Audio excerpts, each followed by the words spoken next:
पिलाने आज आम षष्ठ श्रेणी गणित पुस्तकर अभ्यास कार्य 3.1 करवा। 1 नंबर गोटे त्रिभुज अंकन करी नामकरण कर तार शीर्ष बिंदु कोण और बाहुगुड़िकर नाम लेख। पिलाने आम एक त्रिभुज अंकन करवा यार नामकरण करवा। देख यह हूँ एक त्रिभुज। एवं मु यार नामकरण करी ए बी सी। एबे आमे कौन करवा ना यार शीर्ष बिंदु कोण और बाहुगुड़िकर नाम लिखा। यार शीर्ष बिंदु हेले ए बी सी। तापरे आमे एबे यार कोण गुड़िकर नाम लिखा। यार कोण होची देख पिला माने एठी तीनोटी कोण अछि, ए कोण बी कोण सी कोण। तारे बी ए सी कोण, तापरे ए सी बी कोण ए बी सी कोण। तापरे एबे आमे बाहुगुड़िकर नाम लिखा। यार बाहुगुड़िक हेले देख पिलाने तीनोटी बाहु अच्छी, A B Bahu B C Bahu A C Bahu. A B B C और ए सी बाहु। 2 नंबर वृत्त रे तार व्यासार्ध केंद्र को दर्शाओ। पिला माने एटी देख मु एक वृत्त अंकन करुछि। मुझे पेन रे अंकन करछि, तमे चाहिले राउंडर आउ पेंसिल को यूज करिकी वृत्त अंकन करि परिबो।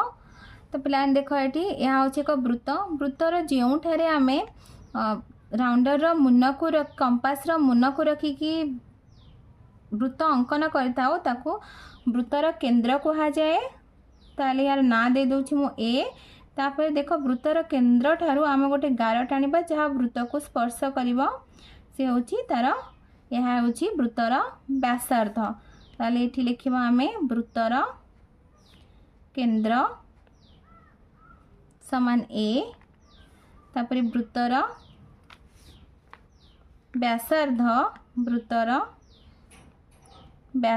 समान ए बी होची वृत्तर व्यासार्ध। 3 नंबर निम्न माप विशिष्ट कोण गुडी को सूक्ष्म कोण, समकोण और स्थूल कोण रे वर्गीकरण कर। पिला माने एठी देखो सूक्ष्म कोण होची 90 डिग्री रु कम थिबा कोण गुडी को आमे सूक्ष्म कोण बोली कहबा। किए किए देखो एठी पिला माने 30 डिग्री 45 डिग्री 20 डिग्री ए सब 90 डिग्री रु कम। ताले याको कौन कह सूक्ष्म कोण। समकोण होची 90 डिग्री, स्थूल कोण 90 डिग्री, तापर आ गोटे अच्छी सूक्ष्म कोण 89 डिग्री। तार स्थूल कोण होची 90 डिग्री अधिक परिमाण जी थिबे ताको आमे कौन कहबा ना 90 डिग्री अधिक जी से माने होचंती स्थूल कोण। जेमति कि 175 डिग्री 115 डिग्री 95 डिग्री। पिला माने एबे आमे अभ्यास कार्य 3.2 करवा। 1 नंबर प्रश्न खातार तीनोटी बिंदु चिन्हित करी से गुड़िकर नाम दियो। तार पिला देख ये आम तीनोटी बिंदु चिन्हित कलु। एबे आमे यार ना दबा, यार ना ए दे दबा बी सी। 2टी सरल रेखा अंकन करी सेमानंकर नाम दियो। ताले आमे 2टी सरल रेखा अंकन करबा पी क्यू आर एस। तापर 3 नंबर देख पिला माने तुम पाख आखरे देखुथिबा तीनोटी सरल रेखा, तीनोटी वक्रतल और तीनोटी समतलर उदाहरण दियो। सरल रेखा गुड़िकर नाम है पिला माने स्केल धार, टेबुल धार, बहिर धार। सेपरी वक्रतल गुड़िक हेले ग्लास धार, पेंडुर पृष्ठ, रूल बाडीर पृष्ठ। तो ये आम लिखिदा पिला माने वक्रतल गुड़िक होचंती ग्लास धार, पेंडुर पृष्ठ, रूल बाडीर पृष्ठ। तापर पिला माने एबे आमे समतलर नाम लिखा, तीनोटी समतलर उदाहरण लिखा। समतल होउछंती चट्टाणर पृष्ठ चट्टाणर पृष्ठ चट्टाणर पृष्ठ टेबुल पृष्ठ आ छात। 4 नंबर निम्न चित्र रे थिबा गार मानक मध्यरु केउ गुडिक सरल रेखा और केउ गुडिक वक्र रेखा चिन्ह। तो पिला मन देखो एटा यहाँ हेउछि वक्र रेखा, तो ये आम लिखा वक्र रेखा। तापर एटा देख पिला माने यह होउछि सरल रेखा, ये आम लिखा सरल रेखा। तापर एटा देख पिला माने यह मध्य सरल रेखा, तो ये आम कौन लिखा ना सरल रेखा। तापर ए चित्र को देख यह होउछि वक्र रेखा, ताले एठी लिखिबा आमे वक्र रेखा। तापर पिला देख एठी यह होउछि सरल रेखा। तापर पिला ने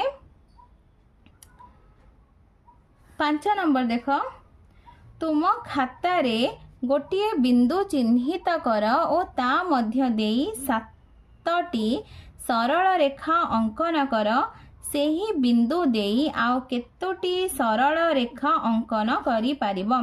ताले यह अछि गोटे बिंदु, एबे आमे एही बिंदु मध्य देई 7टी सरल रेखा अंकन करिबा के 2 3 4 5। तो देख पिला माने एठी देख मु गोटे बिंदु मध्य दे 7टी सरल रेखा अंकन कर देछि। सेठी बही रे टिके मोर भूल हेतला ते मु टिके खाता रे भल भाबरे कली। तापर देख पिला माने एठी प्रश्न पचाइछि आउ केतोटी सरल रेखा अंकन करि परिबा। पिला ने आमे एही परी आ असंख्य सरल रेखा अंकन करि परिबा। 6 नंबर तुम खाता रे ए और बी नामक 2टी बिंदु निय उभय बिंदु को धारण करुथिबा सरल रेखा अंकन कर। एपरी केतोटी सरल रेखा अंकन करि परिबा। ताले आमे खाता उपरे ए और बी दीटा बिंदु नबा, ताले उभय बिंदु को धारण करुथिबा आमे गोटिए सरल रेखा अंकन करिबा। ताले एपरी मात्र गोटिए सरल रेखा अंकन आमे करि परिबा। तापर 7 नंबर देख पिला माने गोटिए साधारण बिंदु थिबा 2टी सरल रेखा अंकन कर। सेही 2टी सरल रेखा को नामकरण कर। साधारण बिंदुर नाम पी दियो। ताले गोटिए साधारण बिंदु मु पी देली, एबे पी बिंदु देई 2टी सरल रेखा में अंकन करिबा एवं कौन करबा ना से 2टी सरल रेखा को नामकरण करबा। यार नाम दे दउछि आर एस, एटा दे दउछि मु ए आउ बी, ए बी सरल रेखा। तापरे ख नंबर तुम खाता उपरे जे कोनोसी 7टी बिंदु निय से गुडिकर नाम दियो। से गुडिक एक रेखी हेउछंती कि किपरि जानिल। पिला देख ताले आमे खाता उपरे जे कोनोसी आमे 7टा बिंदु दे दबा। ताले देखो ए बिंदु गुडिकर नाम दे दबा A B C D E F G. एबे देखो एक रेखी क्या कह जाए ना गोटे रेखा पर जदि समस्त बिंदु थे ताले से मानको एक रेखी बोली कह जिवो। एटा देख पिला माने समस्त बिंदु गोटे रेखा ऊपर नाहंती, ताले यह कौन हबो ना ए माने एक रेखी नुहंती, ना एक रेखी नुहंती। तापरे पिला माने देखो 8 नंबर तापरे पिलाने आम लिखा एठी पिलाने एठी प्रश्न पचारि जे आम किपरि जानिलु यह एक रेखी नुहंती बोली। ताहले पिलाने देखो एठी जदि 3 रु अधिक बिंदु गोटे सरल रेखा उपरे अवस्थान करती ताहले आमे ताको एक रेखी बोली कहि थाउ, किंतु एठी 3 रु अधिक बिंदु गोटे सरल रेखा उपरे अवस्थान करूनाहांती, तेणु एमाने एक रेखी हेबे नाही। 8 नंबर गोटे समतल रे थिबा 3टी सरल रेखा परस्पर को अति कम रे केतोटी बिंदु रे छेद करिवे, अति बेसी रे केतोटी बिंदु रे छेद करिवे। ताल देखो पिला माने गोटे समतल रे 3टी सरल रेखा परस्पर को गोटे बिंदु रे छेद करिवे, अति कम रे गोटे बिंदु रे छेद करिवे। तापरे आमे देखिबो अति बेसी रे केतोटी बिंदु रे छेद करि परिवे। ताल देखो पिला माने एठी आमे सरल रेखा को अंकन कर दबा। अति बेसी रे परस्पर को 3टी बिंदु रे छेद करिवे आ अति कम रे 1टी बिंदु रे छेद करिवे। तापरे 9 नंबर देखा पिला माने 9 नंबर होची स्केल व्यवहार करी 2टी सरल रेखा अंकन कर जेपरी सरल रेखा द्वय समांतर हेबे। पिला माने देखो एठी मु ए बी आ पी क्यू सरल रेखा अंकन करची, यह परस्पर समांतर अटंती ए बी समांतर पी क्यू। पिलाने तुमको वीडियोटी भल लगे लाइक एंड सब्सक्राइब करिवो निज सांग पिला मानक सहित शेयर मध्य करिवो।